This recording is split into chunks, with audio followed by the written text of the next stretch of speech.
Picture this. Your phone rings. It's the police station calling to tell you they need your help with a case. A man's smartphone was brought in for data recovery after his ex-girlfriend accused him of taking explicit photos of her without consent. The phone was conveniently broken when he came to the station. You're the tech specialist assigned to recover the data. You start the recovery process, pulling over 200,000 text messages, photos, videos, everything. But suddenly, the police call. Stop what you're doing! The girlfriend dropped the charges. Return the phone to the owner. Hit subscribe if you want to uncover more hidden criminal networks operating in plain sight. Case closed, right? But as you're wrapping up, you notice something disturbing in the recovered data. Photos of unconscious women. Videos of women being assaulted while completely unresponsive. Group chats sharing these videos with messages like, "I fed her sleeping pills and assaulted her," followed by laughing replies. The messages continue. Who is it? Her body is so freaking good. Is she unconscious? Yes, that's why I can take these high-quality videos with flash. Then you see something that makes your stomach drop. You recognize the people in these group chats. They're not random criminals. They're some of the biggest music stars in the country. You've just uncovered a trafficking operation run by national celebrities. And the worst part? When you look deeper, you find messages mentioning high-ranking police officials who are clients of this operation. Who can you even tell? This isn't fiction. This is exactly what happened in 2016 when a tech specialist uncovered what would become known as the Dynasty Club Scandal, one of the most shocking criminal cases in the history of the entertainment industry. The first victim speaks out. In February 2018, a young woman named Jessica woke up in an unfamiliar hotel room. Her vision was blurry, her head pounding. She couldn't remember how she got there or what happened in the past several hours. Before she could gather her thoughts, a man walked into the room, someone she vaguely recognized. Without warning, he jumped on the bed, pushing her down and strangling her with one hand while covering her mouth with the other. Jessica fought back, kicking and trying to push him off, but he was much stronger. She felt her neck bending painfully against the headboard as he held her down. "I felt like I was going to die," she would later tell investigators. The man ripped off her clothes and sexually assaulted her. After the attack, Jessica grabbed a small trash can by the bed and threw up blood. Terrified and believing she might be killed, she got on her knees and begged for her life. "I just want to go home," she cried. "I'll never tell anyone about this. I just want to see my mom." The man looked at her and started laughing. Then he made a bizarre request. "If you take a selfie with me, I'll let you go." Confused and desperate, Jessica forced herself to smile as the man took a photo with her. Then he threw her clothes at her and pushed her out of the room. Half-dressed, she ran through the hotel hallway and out into the freezing winter night. She flagged down a taxi and realized she had no phone, no credit card, and no winter jacket. At the police station, Jessica reported the assault and demanded a drug test, certain she had been drugged.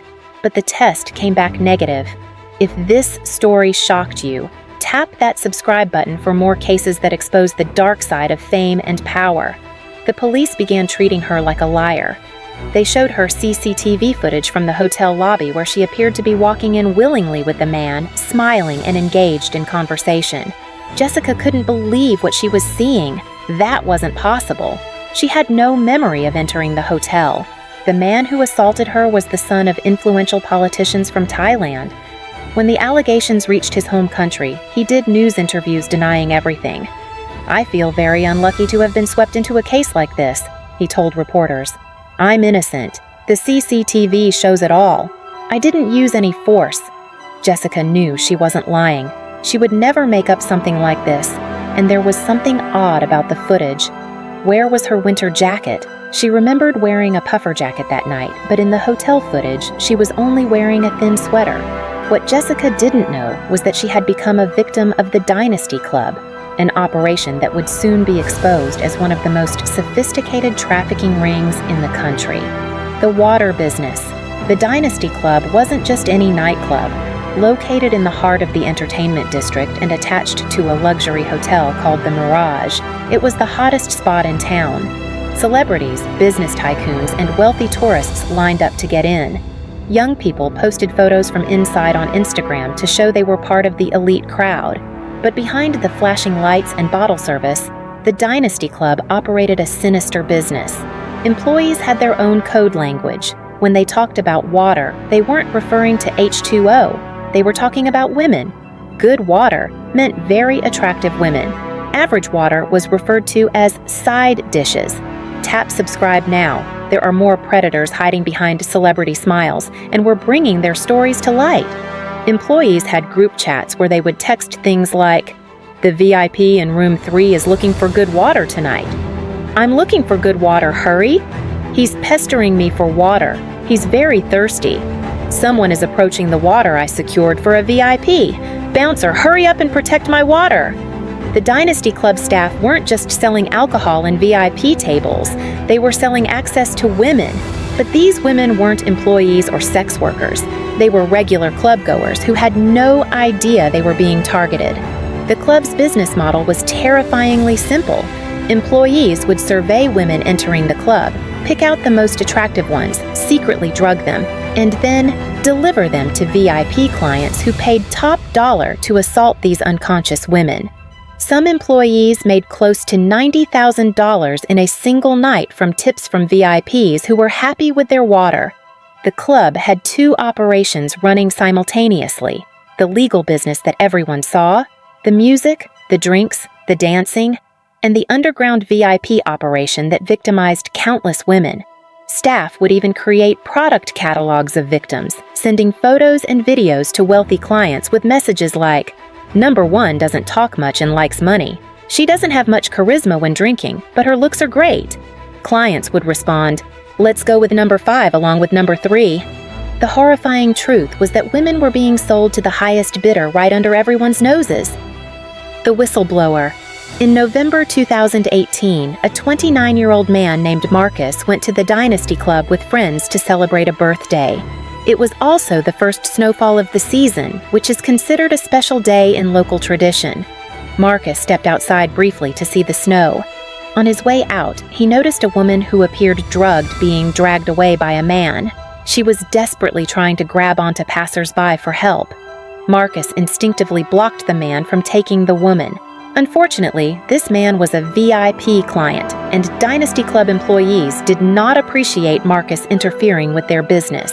The staff dragged Marcus outside onto the snowy street and began beating him. The club executive tripped him, grabbed him by the hair, and repeatedly punched him in the face.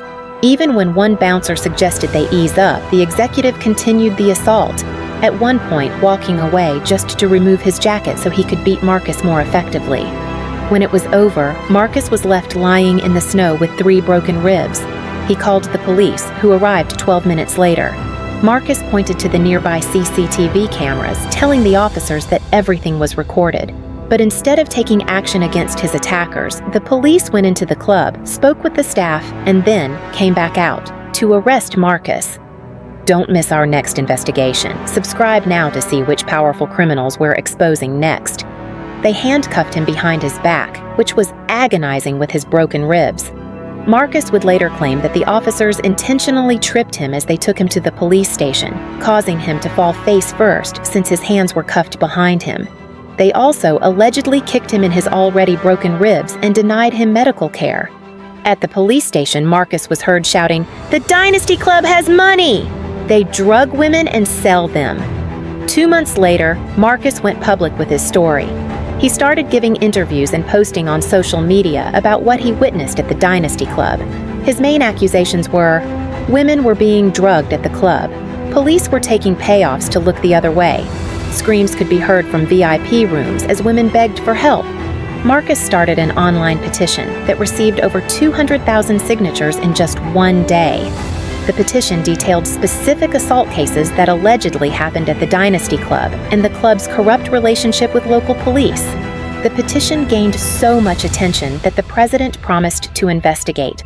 But when the investigation began, the police submitted reports claiming Marcus was the one assaulting people at the club. The Dynasty Club released an official statement calling Marcus an offender they had to remove from the premises. They even produced complaints from 2 women who claimed Marcus had harassed them at the club. What many didn't know at the time was that one of the women who filed a complaint against Marcus was actually an employee of the club, part of the trafficking operation. The victims come forward. Thanks to Marcus's bravery, other victims started coming forward with their stories. Many confirmed the allegations of police corruption, saying they had reported assaults to the police who did nothing. The most commonly used drug at the Dynasty Club was GHB, a clear liquid that is odorless, tasteless, and colorless when dissolved in a drink. Victims would become semi-conscious after just one sip. One journalist who took GHB under medical supervision to document its effects described alternating between passing out and waking up confused, with no memory of what happened. GHB is often called a zombie drug because victims can walk and talk, but aren't mentally present to make decisions. It metabolizes quickly, anywhere from 5 to 24 hours, which is why Jessica's drug test came back negative. Dynasty Club employees would request zombies for certain VIP rooms. They knew these victims couldn't consent, but proceeded anyway, filming the assaults and sharing the videos in their group chats. The club was co-owned by a famous music star named Tyler King, known as the Great Gatsby for his lavish parties.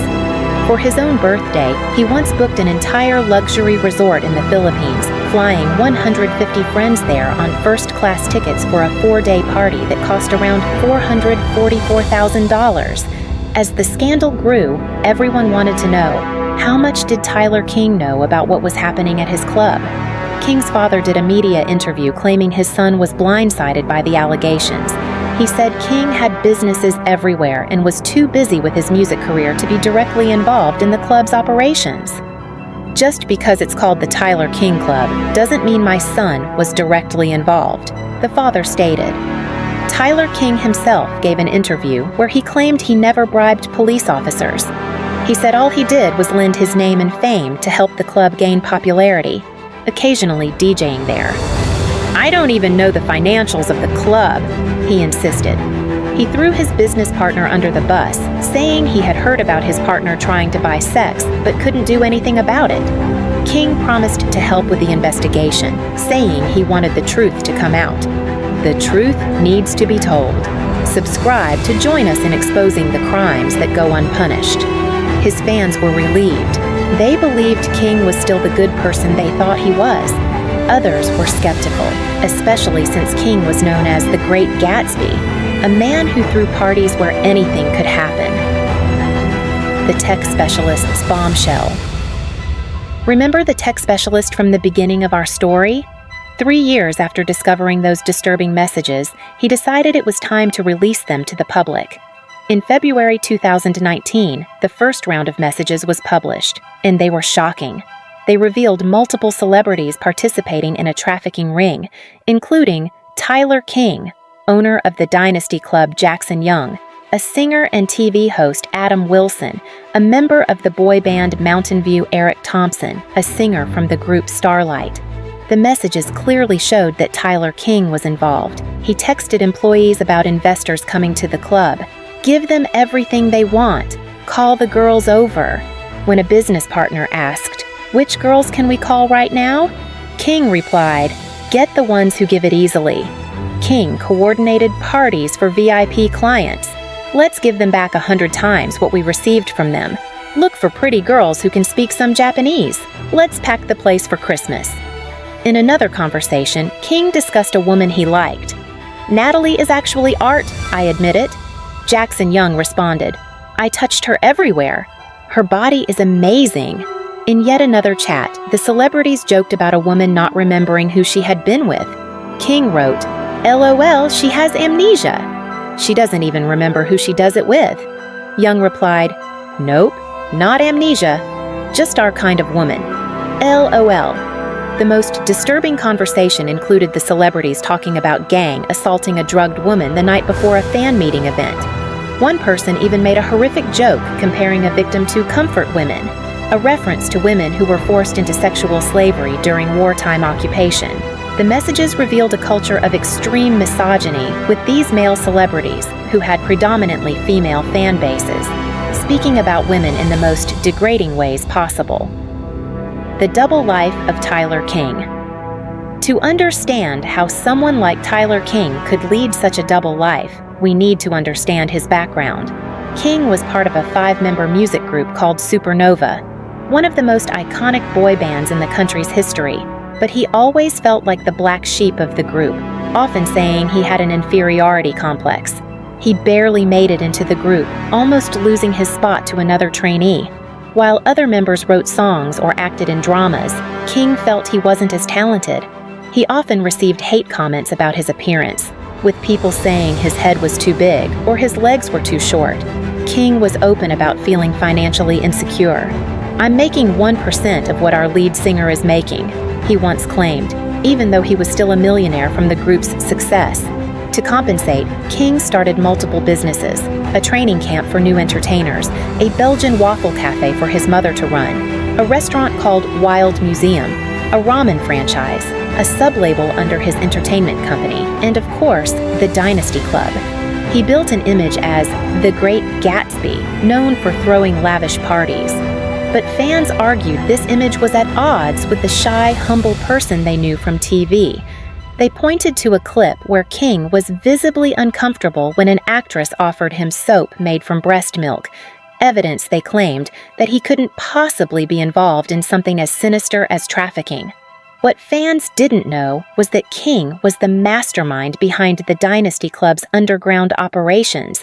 He wasn't just lending his name, he was actively coordinating the trafficking of women. The investigation and consequences. After the messages were released, the Seoul Metropolitan Police officially took over the case in early 2019. The investigation revealed the ownership structure of the Dynasty Club: 42% owned by the Mirage Hotel, 8% owned by the hotel's chairman, 20% owned by a Taiwanese businesswoman, 20% owned by King's company, Royal Holdings, 10% owned by Daniel Park, the club's CEO and King's close friend. As the investigation intensified, King announced his retirement from the entertainment industry with a tone-deaf statement: "I've been criticized and hated by the public for the past month and a half. I cannot allow myself to cause harm to everyone around me just to survive."